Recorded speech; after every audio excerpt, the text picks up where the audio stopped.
네, 우리 한 주간 예수님을 기다리는 소망 가운데 또 잘 지내셨는지 궁금합니다. 네, 우리 앞뒤 좌우로 예수님을 잘 기다리며 소망 가운데 계셨는지 인사를 나누겠습니다. 소망 가운데 계셨습니까? 네, 우리 인사하겠습니다. 할렐루야. 네, 네, 우리가 기다리는 것이 헛된 소망이 아니고 정말 주님께서 내게 오시는 이 땅에 찾아오시는 예수님을 기다리는 그 참된 소망 가운데 있는 줄 믿습니다. 이번 주일도 이제 대림절 셋째 주일로 보내고 있습니다. 그래서 앞에 두 주가 기다림과 회개 준비였다면 이제는 이번 주는 기다림 가운데 기쁨을 묵상하는 주간입니다. 그래서 이미 오셨고 또 아직 완성되지 않은 이 하늘 나라를 또 하나님 바라보면서 또 이미 주어진 구원 때문에 우리가 기뻐하는 한 주간이 되기를 바랍니다. 그래서 기쁨은 상황이 아니고 하나님과 함께 있는 임재에서 온다라고 하시고 기다림의 열매로 또 주어지는 것이고 또 회개 가운데 기쁨이 함께 가는 것입니다. 우리의 기쁨은 회개로 말미암은 기쁨입니다. 우리의 일이 잘 되고 거기 모든 것이 또 평탄하다 이것에서 시작되는 게 아니고 나를 위해 이 땅에 오시는 예수님을 만나는 기쁨이 지금 기다려지는 기쁨이 있다라고 오늘 말씀을 하십니다. 그래서 그 한 주간을 또 믿음의 한 주간, 기쁨의 한 주간을 보내시기를 축원합니다. 네, 오늘은 그날이 이르리니라는 말씀으로 우리 함께 나누고자 합니다. 네, 오늘 49장의 본문은 예레미야서 46장에서 51장까지의 이방의 나라 10개국에 대해서 심판하는 말씀 중에 이제 암몬에 대한 심판에 대한 예언입니다. 그날이 이르리니 하면 우리가 참 좋은 날이 이르면 좋겠는데 이게 참 심판에 대한 예언이라니 좀 약간 내 마음이 힘실 수 있습니다. 근데 우리가 구원의 그날이 이르리니를 좀 묵상하면서 결국에는 우리가 지나가야 할 길을 잘 지나가기를 소망합니다. 갑자기 웬 이스라엘도 아닌 웬 다른 나라의 심판인가 하실 겁니다. 하나님은 이스라엘만 이끄시는 분이냐고 생각이 들 수 있는데 사실은 그렇지가 않다라는 거죠. 우리가 예언서를 통해서 알 수 있는 것은 무엇이냐면 하나님께서 온 세상을 다스리는 주관자라고 말씀하시는 겁니다. 여러 이스라엘 주변의 나라들의 운명을 언급하시는 것은 교만한 나라들에 대한 분명한 심판이 있다라는 겁니다. 하나님 없는 악에 대한 심판도 하나님 분명히 하신다라시는 거죠. 그래서 전 세계의 역사 가운데 운행하시는 분이 우리 여호와 하나님이시라는 것을 우리 예언서들을 통해서 우리가 깨닫게 되는 겁니다. 하나님의 심판에는 분명한 이유가 있고 이유 없는 심판은 없다라시는 거죠. 그렇게 우리가 묵상하며 살펴보아야 할 것은 암몬이라는 이게 갑자기 튀어나온 나라가 아니고 그 조상을 따라 올라가다 보면 아브라함의 조카 롯의 후손들이에요. 그래서 창세기 19장에 보면 소돔과 고모라가 멸망을 당하고 롯과 이 두 딸이 이제 두 딸은 남편을 잃었고 이제 오도가도 할 데가 없는 겁니다. 그래서 산속에서 온 세상에 자신들만 남았다 생각하여 자신들의 아버지에게 들어가서 이렇게 아들을 낳게 된 사건이 된 거죠. 그래서 큰 딸에게서 나온 아들이 모압이 됐고 또 작은 딸에게서 낳은 아들의 이름이 베남미였는데 그래서 그 사람이 또 암몬 자손의 조상이 된 겁니다. 그러니까 이스라엘과 전혀 상관없던 것은 아니었고 이제 아브라함을 통해서 이제 조카의 또 가문이고 그쪽 족속이 된 것인데 이렇게 저렇게 얽히고 설켜서 구속사에 연결이 돼 있던 민족이긴 합니다. 그런데 이 암몬이 어땠냐면 출애굽 시대, 사사 시대, 사무엘 시대, 다윗 시대에 계속해서 이스라엘을 괴롭히는 그런 걸림돌이 됩니다. 크게 보면 출애굽 때는 발렘에게 뇌물을 주고 이스라엘 저주했고 사울 시대에는 야베스 길르앗을 위협했고 다윗 시대에는 은혜를 또 원수로 갚았습니다. 또 바벨론의 침공의 시기에는 이스라엘이 무너지는 틈을 타서 가치파의 땅을 무력으로 점령을 한 거죠. 하나님도 이 암몬에 대해서 하나님의 백성을 향해서 그렇게 힘없는 공격과 괴롭힘을 한꺼번에 심판하시는 일이 되기도 했습니다. 그래서 지금 하나님께서는 이 이스라엘이 무너지는 틈을 타서 이제 무력으로 가치파의 땅을 뺏어버린 이 일을 가지고 이제 예레미야를 통해서 암몬을 책망하고 계십니다. 첫 번째, 심판 중에도 하나님께서 언약을 기억하십니다. 1절의 말씀입니다. 우리 한번 같이 읽어보겠습니다. 암몬 자손에 대한 말씀이라. 여호와께서 이와 같이 말씀하시되 이스라엘이 지식이 없느냐 상속자가 없느냐 말감이 갓을 점령하며 그 백성이 그 성읍들에 사는 것은 어찌 됨이냐 이렇게 말씀합니다. 하나님께서 지금 이스라엘이 자식이 없느냐 상속자가 없느냐라고 물어보십니다. 그러니까 어떤 사전 지식 없이 이걸 읽어보면 이게 무슨 말인가 할 겁니다. 그래서 이 말씀은 이제 북이스라엘이 먼저 망했고 남유다도 이제 곧 무너질 상황이 되자 암몬이 이렇게 생각한 겁니다. 아, 이스라엘은 끝났구나. 주인이 없는 땅이다. 이제 우리가 차지해도 되겠네라고 하는 거예요.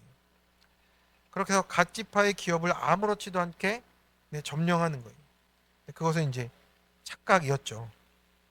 여기서 상속자라는 말은 이제 요레쉬라는 단어인데 이 단어는 재산을 받는 사람 이 정도가 아니고 하나님의 언약을 이어받은 자라는 뜻이에요.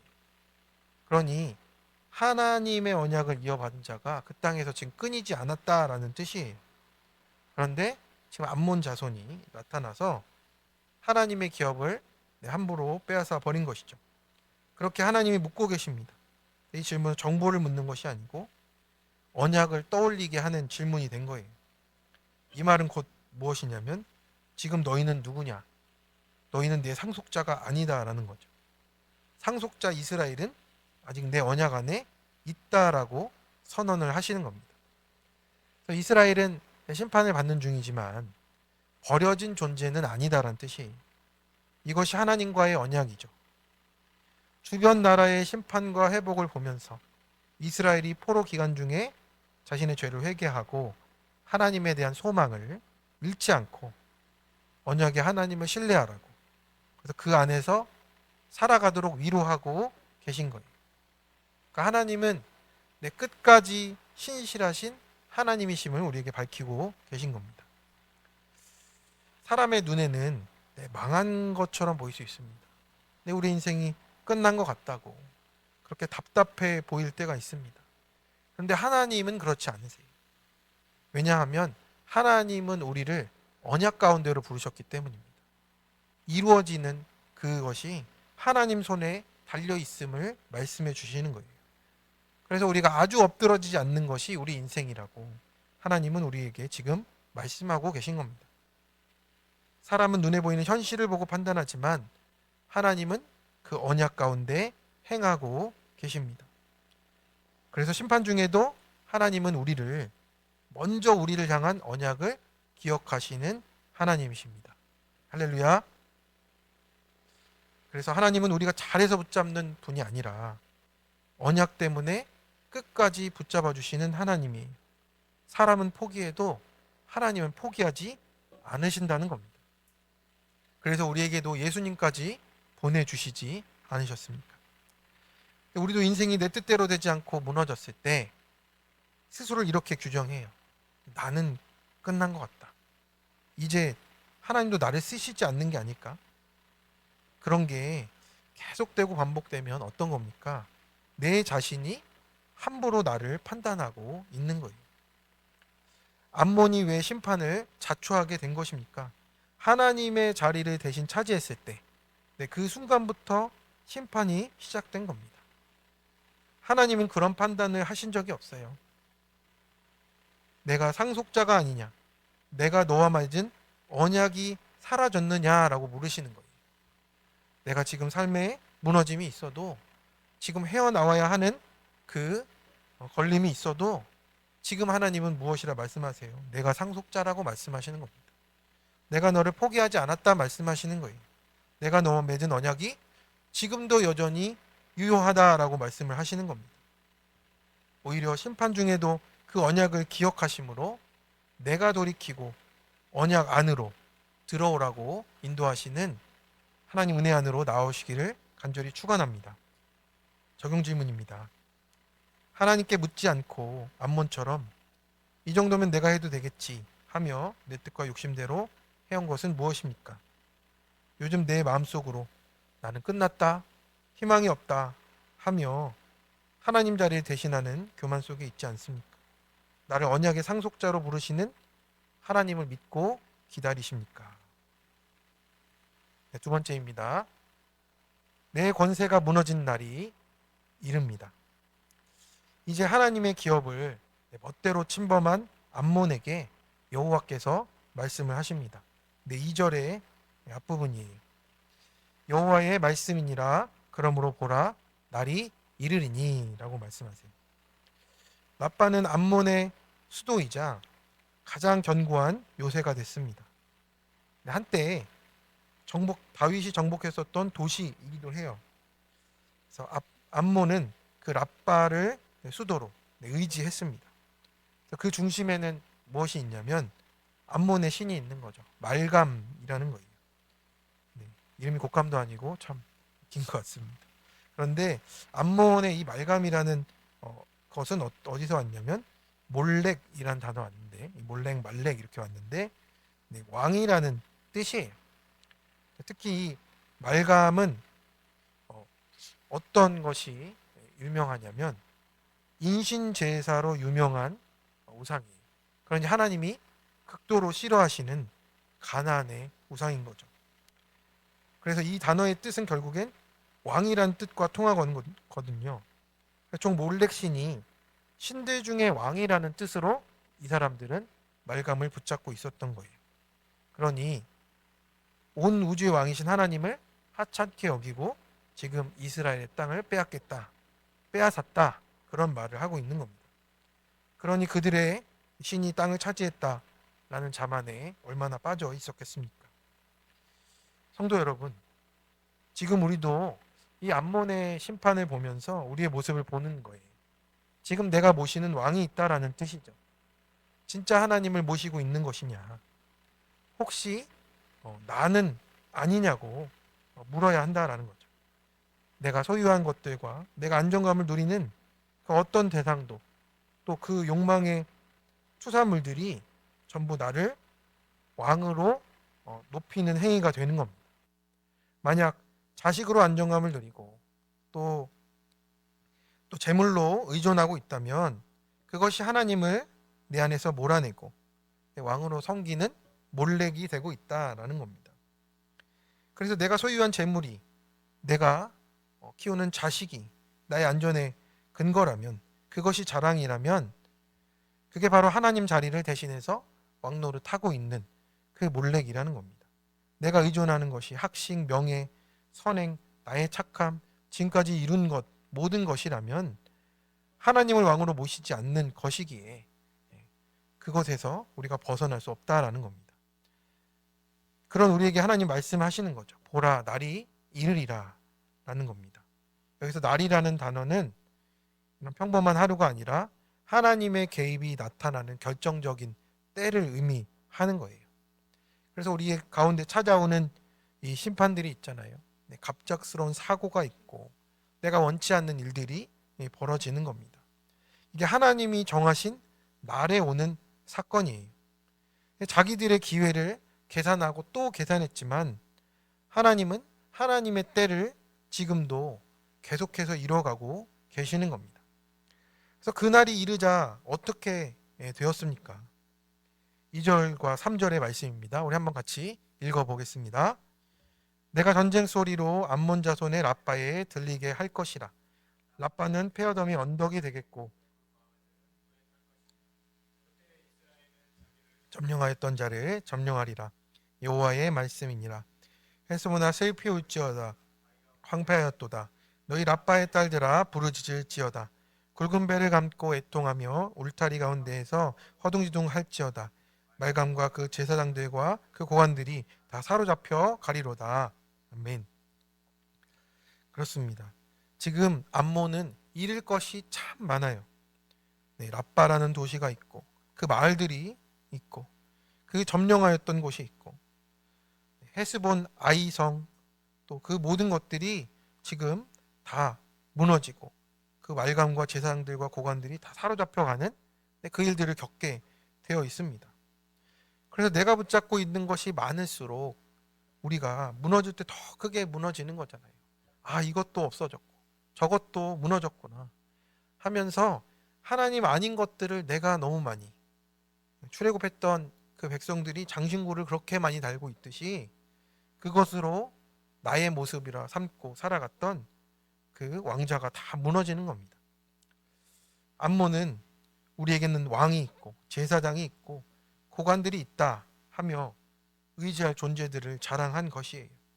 그들의 말감, 그들의 신과 왕이 있다 하더라도 진짜 왕이신 하나님이 말씀하신 그 날이 오자, 그때가 오자 그들의 왕은 아무 힘도 없이 다 끌려가고 마는 겁니다. 우리 청년 큐티의 간증입니다. 모태신앙의 청년인데 이 친구가 좀 잘 나갔던 모양입니다. 네, 술은 개인의 기호이고 사회생활에 있어서 음주는 꼭 필요한 소양이다 하면서 이제 회사에서도 이제 신규 업무로 이제 해외 공장 임원단과 미팅에 정기적으로 참여할 정도로 이제 직급도 올라갔다라고 합니다. 식사 자리에서 이제 건배사 제안까지 하니까 내가 임원이 된 것처럼 거만해져 갔다라고 하죠. 그래서 프로젝트의 그 사업 후에 이제 어쩌다 우연히 이제 병원에 가게 됐는데, 네, 이 청년이 부인암을 진단받았다라고 합니다.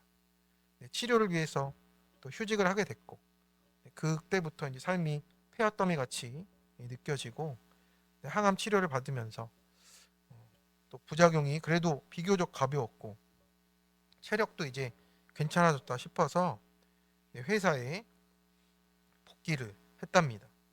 그래서 이제 내 존재를 자랑하고 이제 재물을 더 얻고자 갈망하면서 복귀했는데 2주 만에 수술 통증이 심해져서 자발적인 퇴사를 하게 되었다라고 하는 거예요.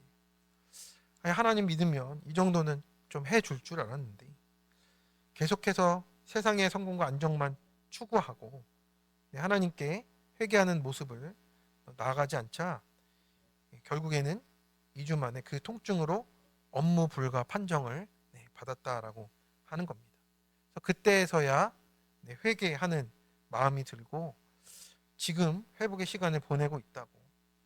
그래서 이제 술이 생각날 때 저의 연약함을 나누며 하나님께 또 나아가겠다라고, 회개자로 나아갔다고 이렇게 말씀을 하고 있는 겁니다. 그렇습니다. 우리의 인생이 나의 것처럼 여겨서 내가 가진 모든 것들을 가지고 높아지려 하는 것이 우리 인생입니다. 그렇게 안 하면 어떻게 살 수 있냐라고 말을 하는 거지요. 성도 여러분, 지금 내 왕좌에는 누가 앉아 있는 겁니까? 내 힘과 의가 있어요. 내 지위와 업적이 있고 내 경험과 인간관계, 내 재정으로 왕으로 앉아 있는 거예요. 그래서 내가 그렇게 왕이 되어서 그 왕좌에 앉아 있을 때 하나님이 우리를 흔드시는 사건이 있다라는 겁니다. 그래도 나는 이 정도는 되잖아. 그래, 나는 이런 경험이 있고 내가 이런 것을 극복해온 나는 괜찮은 사람이야 하는 이 모습 속에서 하나님이 아닌 내가 왕이 되어 있는 이 암몬의 태도를 보라고 오늘 말씀해 주고 계신 겁니다. 적용 질문입니다. 나를 신뢰하며 기회라 여겼지만 하나님의 때로 찾아온 사건은 무엇입니까? 내가 이 정도는 된다며 하나님보다 든든하게 붙들고 있는 권세는 무엇입니까?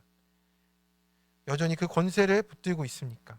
매일 큐티하며 말씀으로 가지치기를 하고 있습니까? 세 번째입니다. 자랑과 재물도 소용이 없다라고 하세요. 암몬의 이 모든 것이 폐허가 되는 와중에도 전혀 하나님의 심판을 깨닫지 못했어요. 4절의 말씀입니다. 패역한 딸아 어찌하여 골짜기 곧 내 흐르는 골짜기를 자랑하느냐. 내가 어찌하여 재물을 의뢰하여 말하기를 누가 내게 대적하여 오리오 하느냐. 그래서 암몬의 딸들은 하나님 앞에서도 두 가지를 붙들었어요. 첫째는 골짜기였습니다. 지형적인 안전이에요. 우리는 골짜기에 있으니 안전하다라는 겁니다.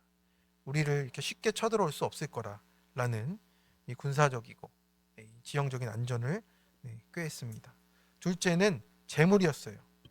경제적인 안정이잖아요. 우리는 가진 것이 풍족하니 괜찮다라고 하는 거예요. 그래서 이 골짜기를 자랑하다 해서 자랑하다는 히브리어로 할랄이에요. 어디서 많이 들어보셨죠? 할렐루야 할 때 하는 동사입니다. 하나님을 찬양하다잖아요. 이 찬양하다, 골짜기를 지금 찬양하고 있습니다. 그것을 높이고 내가 안전하다라고 하는 거죠. 이 암몬 땅은 아라비아 사막을 접하고 있고 북으로는 야복강을 국경으로 하고 있어서 이제 사막과 강이 둘러쳐 있기 때문에 천연의 요새라고 여겼습니다. 그런데 이 골짜기들이 더 이상 방패막이 되지 못할 거라고 하나님 말씀하시는 겁니다. 또 암몬은 또 어떻습니까? 이 하나님 대신 지형과 환경을 또 찬양했고 재물을 의뢰해서 여기 의뢰하다라는 말은 전심으로 몸을 맡기다라는 뜻이에요. 의지할 대상을 바꿔버렸습니다. 찬양해야 될 대상을 바꿔버린 거예요. 의지할 수 없는 안전과 재물을 자랑하고 의지하는 그 모습으로 나온 것이죠. 이에 하나님께서 5절의 말씀을 주십니다. 주 만군의 여호와의 말씀이니라. 보라 내가 두려움을 내 사방에서 오게 하리니 너희 각 사람이 앞으로 쫓겨나갈 것이요 도망하는 자들을 모을 자가 없으리라. 아멘. 그래서 내가 두려움을 사방에서 오게 하겠다라고 말씀을 하십니다. 지금 암몬에 대해서 그렇게 말씀을 하시는 거죠. 우리가 하나님 외에 믿고 의지하는 모든 것들을 가지고서는 심판날을 견딜 수가 없는 거예요. 우리를 거짓 평안으로 속여가던 교만도 끝이 나는 겁니다. 의지하는 모든 것들로 인해서 다 심판을 받게 될 존재들인 것이죠. 하나님께서는 암몬 자손에게 사방에서 두려움이 임하도록 했던 거예요. 왜 그렇습니까? 이쪽에서는 공격이 안 올 것 같아. 사막이니까. 이쪽에서는 강이니까 못 넘어오겠지. 하지만 그 모든 것들을 넘어서 이 하나님의 심판이 임한다라는 것을 보게 됩니다. 그래서 여기서 두려움이라는 단어는 도망칠 방향을 잃게 하는 공포를 뜻하는 겁니다. 도망칠 길도 피할 방향도 보이지 않습니다. 교만함에 가득 차 있던 이 암몬이 하나님께서 주신 두려움 때문에 어떤 저항도 하지 못하고 허둥지둥하고 결국은 포로까지 끌려가게 되는 것이에요. 성도 여러분, 하나님 없는 안전은 가장 위험한 착각이고 재물이 날 살려줄 것 같지만 내 교만을 키워서 심판을 부르는 존재가 되는 겁니다. 그렇다면 그 방향을 잃게 하는 두려움은 어디로 향하라고 하시는 겁니까? 네. 오늘 계속해서 제가 심판만 얘기하니까 제가 제가 하는 말이 아니라 성경에서 지금 오늘 말씀하고 있는 거예요. 그러면 우리가 그 방향을 잃어서 두려움을 어디로 향하라고 하시는 겁니까? 하나님께로 돌이키라는 거예요. 동서남북을 다 돌아봐도 지구 한 바퀴를 다 돌아봐도 갈 곳 없는 인생임을 깨달을 때 하나님께로 피하시면 됩니다. 그러면 사는 거예요. 할렐루야. 네, 우리 옆에 있는 분에게 지구 한 바퀴를 돌아도 하나님께로 갑시다. 네, 지구 한 바퀴 돌아도 하나님께로 가시면 돼요. 피할 데가 없을 때 하나님께 피하면 사는 겁니다. 그래서 어디로 갈지 모르는 심판이 임했을 때 하나님이 무엇이라 말씀하십니까? 6절 말씀을 같이 한번 읽어 보겠습니다. 그러나 그 후에 내가 암몬 자손의 포로를 돌아가게 하리라. 여호와의 말씀이니라. 아멘. 네, 아멘이십니까? 네, 암몬의 족속도 하나님이 너희를 돌려보내겠다라고 하시잖아요. 이스라엘만이 아니라 그들도 하나님이 돌려보내 계시겠다고 하나님이 붙잡아 주십니다. 심판의 끝에 뭐가 있어요? 그러나가 있었어요. 이스라엘만이 아니라 암몬에게도 돌아올 길을 여시는 하나님의 긍휼을 우리에게 보여주시는 겁니다. 우리는 종종 이렇게 생각해요. 나는 안 돼. 또는 저 사람은 안 돼. 우리 가정은 끝이야. 아니면 저 가정은 끝이야. 아, 저게 되겠어? 라고 하는 우리의 판단이 있습니다. 회복은 안 된다라고 하는 거죠. 하지만 그렇지가 않은 거예요. 하나님은 돌아올 자를 위해서 긍휼을 베푸시고 회복의 문을 닫지 않으시는 하나님이세요. 우리가 그것을 기다리고 있지 않습니까? 작년 큐티 간증입니다. 20대 부모님을 다 여겼던 분인데 외로운 환경 속에서 하나님을 만났다라고 하세요. 하나님이 주시는 위로의 말씀, 교회 지체들의 사랑으로 이 청년 시절을 평안히 보냈다라고 합니다. 그래서 이 자매는 환경에 대한 열등감이 있었는데 암몬 자손이 흐르는 골짜기를 자랑하듯이 학벌과 스펙, 그리고 직장에서 받는 인정으로 은근히 자랑하면서 자신을 포장하며 살았다라고 합니다. 교회 청년부에서 한 형제를 만나서 성경책에 손을 얹고 결혼을 했고요.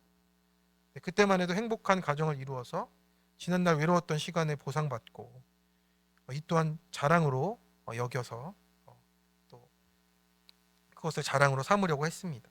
그러나 아이를 출산한 후에 남편이 반복되게 실직 사건을 겪고 있고 하나님이 안정감이라는 저희 우상을 흩으시니까 사방에서 오는 두려움 속에 놓였다라고 합니다. 게다가 이제 처가의 식구들도 아무도 없으니 누구의 도움도 받을 수 없어서 집에서 홀로 육아를 감당하는 지금 시간을 보내고 있었다라고 합니다. 그렇게 내가 의지하고 자랑으로 여기던 학벌과 스펙, 직장과 물질을 비롯한 모든 것이 한순간에 무용지물이 되자 폐와 더미가 된 라빠처럼 제 마음도 황폐해졌다라고 했습니다. 인생에 자랑할 것이 없어지니 교회도 가고 싶지 않고 사람들을 만나고 싶지도 않았습니다. 교회에서도 좋은 일이 있을 때는 은근히 자랑하고 내 모습이 초라해 보일 때는 숨고만 싶은 내 자신을 보면서 아, 내가 믿음이 하나도 없었구나를 깨달았다라고 합니다. 그러나 멸망하고 사로잡혀가는 사건으로 제 안에 가득한 우상을 보게 해주시고 회개할 기회를 주신 하나님께 감사하게 되었다고. 제 삶을 폐와 더미로 된 채로 내버려 두지 않으시고 약속의 말씀으로 회복시켜 주셔서 다시 살아갈 힘을 얻게 하신다고. 이제는 자신이 아니라 오직 하나님만 자랑하며 살기를 소망한다라고 말하고 간증을 했습니다. 맞습니다. 우리도 교회 나올 때 또 우리 삶 속에서 누군가를 만나러 갈 때 내가 참 내 생각대로 안 될 때가 있지 않습니까? 내가 자랑하고 싶은 것이 있어요. 그런데 그것이 우리를 더 얽어매고 우리를 힘들게 하는 일이 더 많다라는 겁니다. 그런데 하나님 앞에 나오면 어떻습니까? 회개로 나아가면 우리가 폐어더미로 그렇게 있을지라도 하나님이 그러나의 삶으로 이끄시는 겁니다. 그 포로된 삶에서 돌아가게 붙들어 주시고 회복의 은혜를 더하신다라고 말씀을 하십니다. 성도 여러분, 암몬은 남의 나라가 아니라 내 안에 늘 존재하는 태도예요. 연약해진 지체를 점령하려는 마음, 또 하나님보다 안전을 더 신뢰하는 마음, 재물과 환경을 더 자랑하는 마음. 그런데 오늘도 하나님은 말씀해 주세요. 거기에 소망이 있는 것이 아니라 내가 나의 언약의 상속자이기 때문에 소망이 있다라고 말씀을 하시는 겁니다.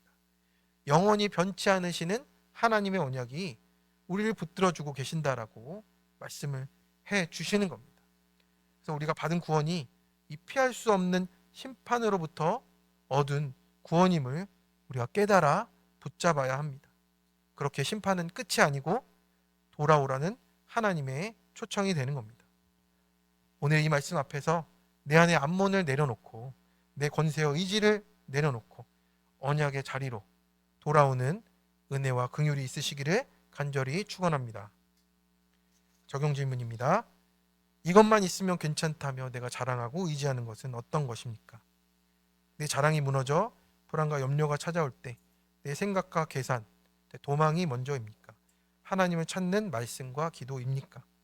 지금의 고난이 하나님께 돌아오라는 은혜의 초청임을 깨달으십니까?